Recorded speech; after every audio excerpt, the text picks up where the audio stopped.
Welcome to Innovations and Breakthroughs with your host, Rich Goldstein, talking about the evolutionary, the revolutionary, the inspiration and the perspiration, and those aha moments that change everything.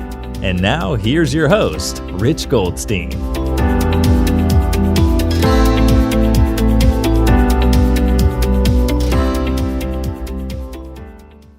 Rich Goldstein here, host of the Innovations and Breakthroughs podcast, where I feature top leaders and the path they took to create change. Past guests include Joe Polish, Roland Frazier, and Kevin King. This episode is brought to you by my company, Goldstein Patent Law, where we help you to protect your ideas and products. We've advised and obtained patents for thousands of companies over the past 28 years. So if you're a company that has software, a product, or a design you want protected, go to goldsteinpatentlaw.com, where there are amazing free resources for learning about the patent process. You could email my team at welcome@goldsteinpc.com to explore if it's a match to work together. You could also check out the book I wrote for the American Bar Association that explains in plain English how patents work.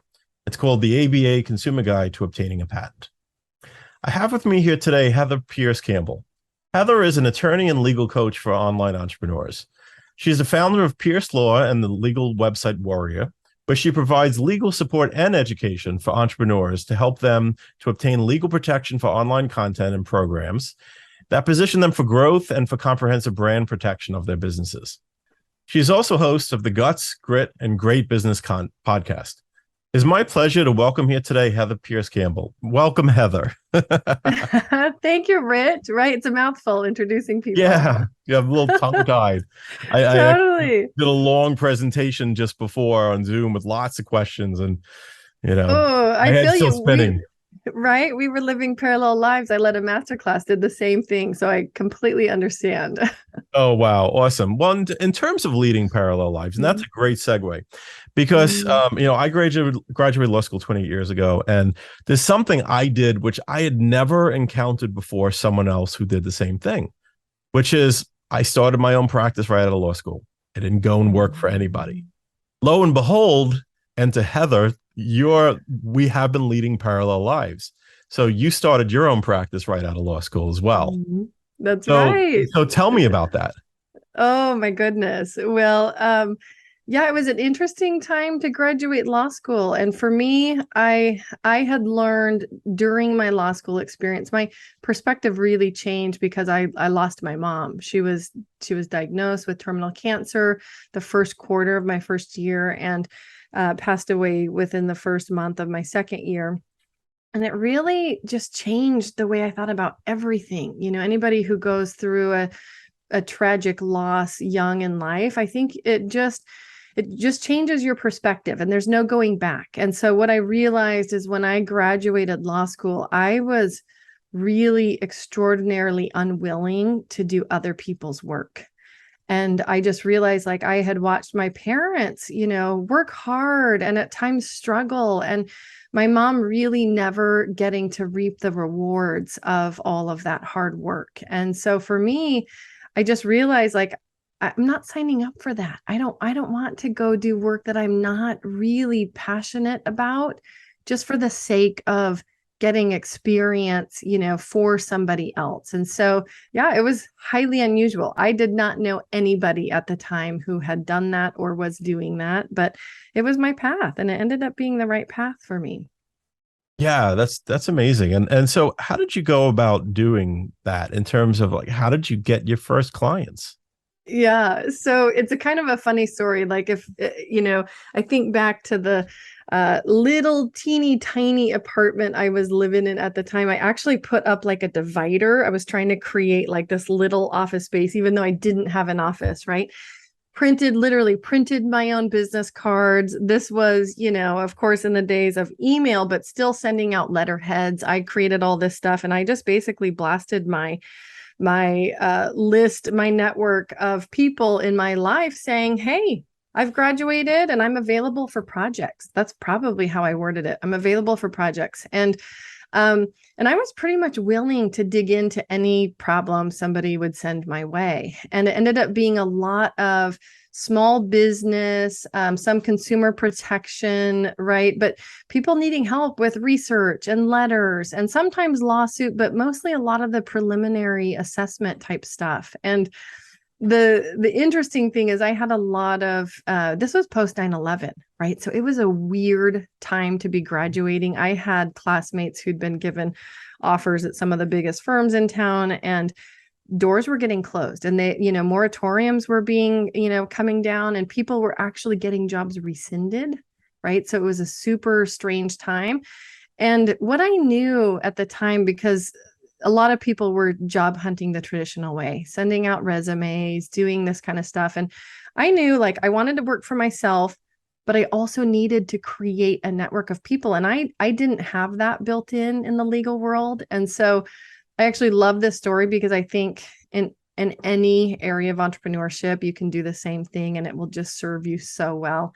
I literally put together a Excel spreadsheet, and I kept myself on a schedule of meeting face to face with one person every day of the week, one person in law. And it didn't matter if I got their name from a newspaper, I remember selling my car at the time, and this guy called, and I learned he was an attorney. I was like, "Oh, you're an attorney. Can I take you to lunch? I would love to learn about your practice." Like, you could be Joe Schmo and I didn't know you from anybody, but if you mentioned you were an attorney, I was going to try to pick your ear and learn about your work. And I would often research them in advance, but I put myself on a daily schedule, connected with them, asked a million questions about practice areas, about any of their work that had been published or made it into the news, anything like that. And just really built out my own network of people in the legal community that I knew and that knew me. And within a couple months, I had more work than I could handle as far as referrals. Could you come help me on this project? Here's a small case that we're not taking. Maybe you can handle it, right? And it served me tremendously well. I look back on that and I was like, I was the weirdo literally cold calling people like, "Hey, your name is in the newspaper in regards to this case. Can I meet with you and talk to you about it?" Turns out in my experience, attorneys are tremendously generous people. And they, many, many attorneys really were generous with me in their time early in my career. Yeah, that's amazing. And and I agree. And I think with attorneys, they need to compartmentalize it. So it's like if it's going to be client time, it's got to be billed. It's got to be fit within that category. But it's like, oh, you want to talk about the law, or you want to go get a beer or something, and it's like a whole different category. It's like, oh, you're not a client. Okay, this is different. I just got to make sure that I'm efficient about how I turn client time into dollars and pay my bills. Yes. But for other stuff, no, it's true. And I the thing that I did well is I was very upfront about the purpose of the meeting, right? I am a new attorney. I'd like to learn about your practice. I have questions, and I'm looking for additional connections. And so I didn't hide the ball, or, I wanted people to know genuinely what I was about, but it went well for me. Yeah. And I feel so fortunate that people were that generous with me. So basically you built a practice on relationships. Like, you went out and created a network and created relationships, and you kind of relentlessly followed your spreadsheet and made sure that you made those connections. And the resulting network is, you started your network from scratch, essentially. Yeah. Yeah, I did. And the thing that I told myself is, like, I knew even in a terrible economy, work comes from people, right? Mm-hmm. I just have to get in front of the right people, and I'm not afraid of people. And so I thought, this is something I can do. I can get in front of people and have conversations and learn about their lives, and learn to also be a supportive connection for them and their network. And it served me really well. And the funny thing, the caveat to that story is that when I launched my second business, the Legal Website Warrior, which was strictly an online business, there was part of me that thought, I don't really know anything about growing an online business. I didn't live exclusively in the online space before. But how did I build that business? Exactly the same way I built my first business, 100% relationships. Yeah. Yep. Awesome. And you built that business, you built an online business. And so you really set out to serve other business owners, people that had online businesses, people that have that develop content online. So, what attracted you to that area in particular, working with these types of businesses and people? Yeah, a couple things. You know, the first 10 to 12 years of my career, I could see that certain segments of the legal marketplace just were not well served, right? Individual consumers of legal services, I think, can have a terribly challenging time. Small businesses are not well supported by our traditional legal marketplace. A lot of the ways that the traditional legal industry is built is really for the bigger fish with bigger pockets. And so it's a challenging thing for a small business to get all of its legal needs met in a way that is adequate. And for me, I just started kind of observing the marketplace and connecting the dots on like, who do I really love supporting? It was the little guys. It was the people that weren't getting the support. And it also, you know, I have a creative side of myself that I felt like always needs to be expressed, right, in some way. And it allowed me to like join forces between those two things and create something that I thought would serve people in a way that is unique and that they could really use the support. Yeah, absolutely. And it sounds like you want to help entrepreneurs to grow and to kind of reap the benefits of what they've been creating. Oh, absolutely. Well, even when you look at the business marketplace from a numbers perspective, right? The interesting thing that happens with small businesses is they do a lot of minimizing, like, well, I don't have the budget for that, or I'm not big enough to garner all this attention. I probably don't need to do that level of support, right? And I get it. We have constraints as small business owners, but at the same time, our business marketplace in the US is made up of like 99.9% of the businesses in the US marketplace are small businesses. These are businesses that are making $3 million or less per year, right? They have budgetary constraints. They have certain needs that are generally not met, and they are the marketplace from a numbers perspective. So it's so interesting to me that we live in a world that really doesn't meet those needs, right? And I think it's just the nature, you know this, the nature of the traditional legal industry is it's a slow moving, fairly traditional industry. Yeah, absolutely. I mean, a lot of the principles and concepts and how it operates is the same as it operated in the 19th century. Yeah. Yeah, it's a little painful to say that out loud, right? Yeah, it's like, oh, yes. It's so true, though. It is, yeah, it is true. And yeah, it's just fun to be able, and I think attorneys are getting this. Like I really think there's a new wave happening of people that are thinking more creatively about not only their practice, but about the needs of their clients and going beyond the scope that would originally exist, you know, in the traditional landscape to really figure out a way to serve those people. Yeah. Absolutely. And in terms of niches, and one of the niches that you work in there is online content. And I'm fascinated by that because like it's not my area of expertise within IP is protecting IP. And yet I know a lot of coaches and people that have developed courses and they're always looking to protect them. I mean, what do you think is the primary angle of attack when someone wants to protect a course? Yeah. Oh, it's such a good question. Yes. It's such a good question because I too work with a lot of people where their home base in their business is their online platform or business or website, right? And they're doing really interesting things there. And often when people intersect with my path, it's because they're having a problem online. Somebody's taken IP, somebody's done something, right? They're facing an issue that they have to resolve. Or they're one of the few people that are in the category of being proactive enough that they're going to do it before they launch, before they ship this thing out into the world, right? And usually where I start is with their documentation. So I know before we went live, I told you I had like a system where I organize concepts into buckets, right? So this is bucket number 2, which is contracts. Bucket number 1 is assuming you've got your business foundation in place, your entity set up properly, et cetera. But bucket 2 is business contracts, and your legal documentation is a huge part of running an online business successfully.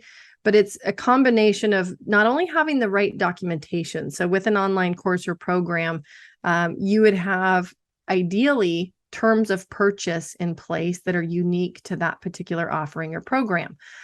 These are separate from terms and conditions. Website terms and conditions are your general ground rules for your website. They apply to anybody who shows up and interacts with your site, regardless of whether they purchase, right? And you're going to have plenty of people that fall into that category.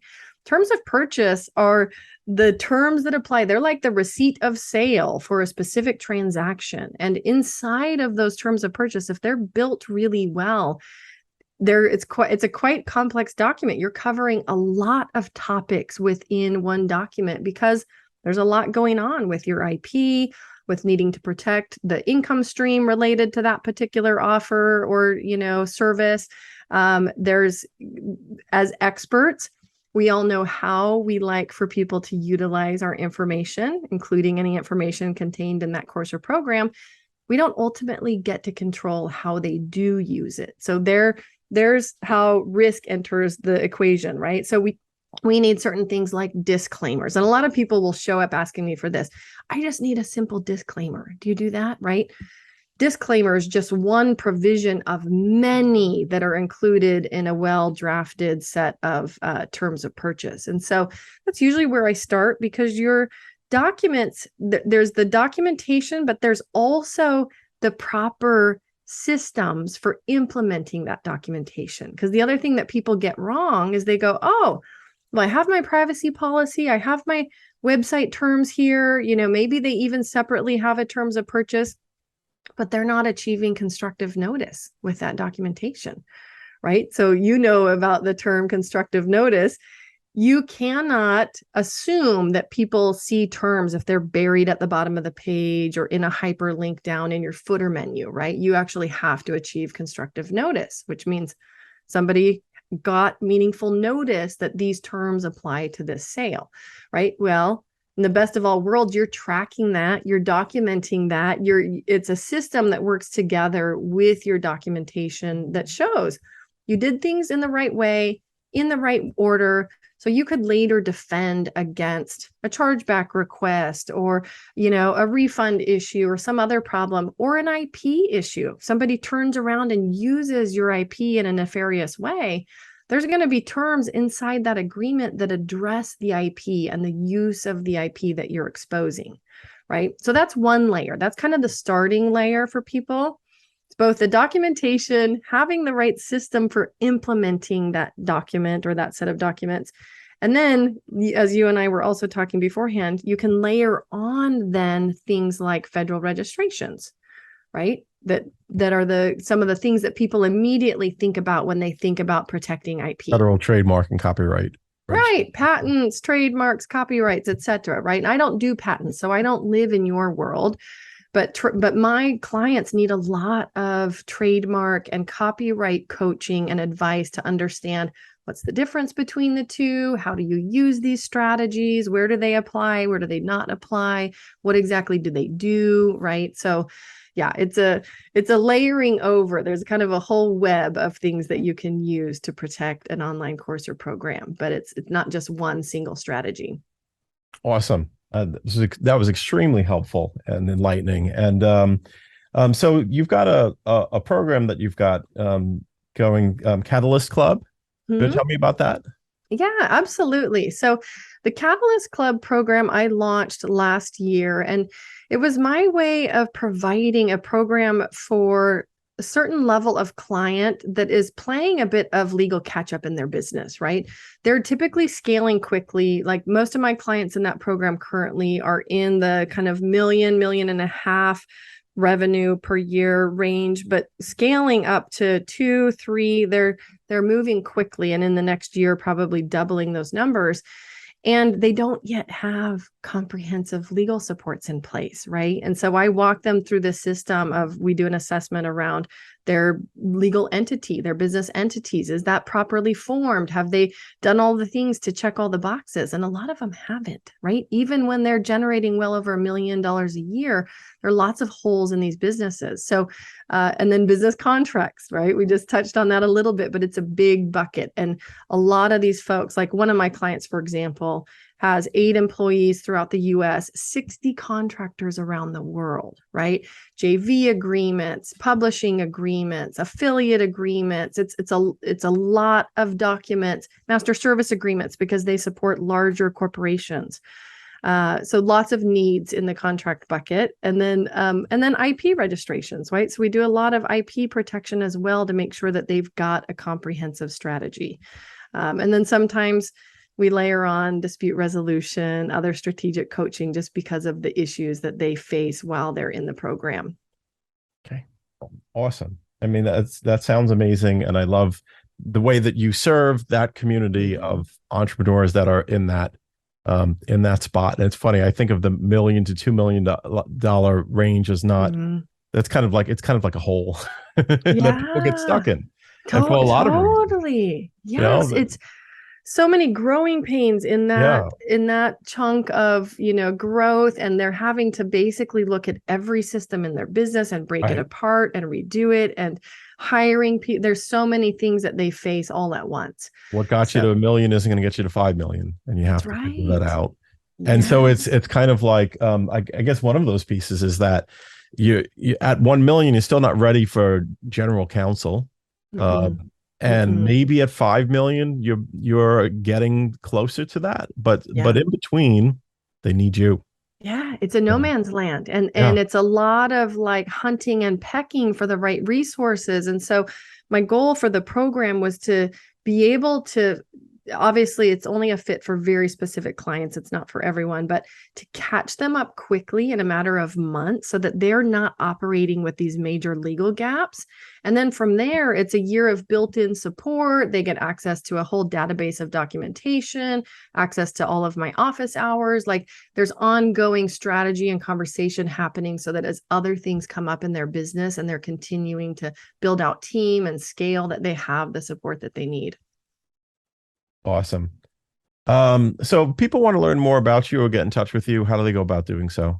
Yeah, absolutely. I have a website that's full of resources. It's full of some awesome conversations like this, Rich. I'm happy to share this on there as well. Legalwebsitewarrior.com. I've got a resources tab. There are a whole bunch of things there. I've got a media page, which is all about conversations that are really educational like this. People can learn a ton about how to take better care of their business just by sorting through a few of those conversations. And then there's also a contact page so that if somebody has questions, they want to email me, they can do that really easily as well. Awesome. It was such a great conversation. I really appreciate you taking the time to be on the podcast. Oh, Rich, so great to connect with you. I'm a fan of what you do in bringing these conversations to the entrepreneurial community. So I appreciate you a lot for having me on here.